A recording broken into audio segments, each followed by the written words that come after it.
She's worth more dead than she is alive.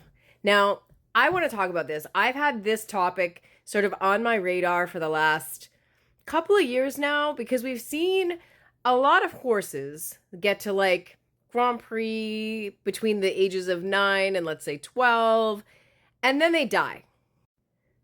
And in my initial thoughts, it's always a little bit suspicious. I don't know if that's the case here, but I do want to open this as a topic of conversation here at Dressage Hub. And let's start watching and monitoring and having these conversations about this strange idea that these horses get to that age, they're worth a lot of money, and then they suddenly have some sort of incident.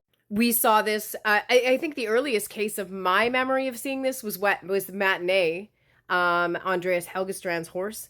But in this case, this horse did a bunch of Grand Prix. It was not a solid Grand Prix horse, not a great Grand Prix horse. Did a solid small tour, but she just couldn't make the leap to Grand Prix.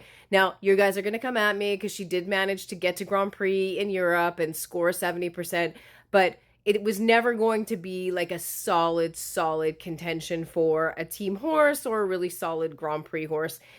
She just really didn't quite have what it was going to take. So she came back from Europe, got injured on the plane.